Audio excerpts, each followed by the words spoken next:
దీనికంతటికీ కారణం అదే విధంగా మీరు చదివిన చదువు మీకు ఉపయోగించకపోతే, మీ క్వాలిఫికేషన్‌కి తగ్గట్టుగా మీకు ఉద్యోగం లభించలేదంటే, మీ సామర్థ్యానికి తగ్గట్టుగా ఉండే సాలరీ లభించడం లేదంటే, ఇప్పటి వరకు మీరు సొంతిల్లు కట్టడం సాధ్యం కాకపోతే, సందేహం అక్కర్లేదు. జాతకంలో రెండో స్థానంలో ఉండే పాపగ్రహాలే అందుకు కారణం.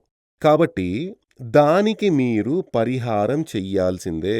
రెండో లగ్నం అనేది ధనం, భాగ్యం, విద్య, ఆనందం, అంతస్తు, క్వాలిటీ, స్వభావం ఇవన్నీ లగ్నం రెండో స్థానం.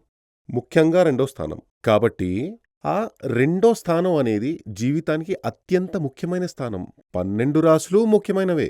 అయినప్పటికీ మీకు పాపగ్రహాలుంటే ఆ పాపగ్రహానికి పరిహారం చెయ్యాలి.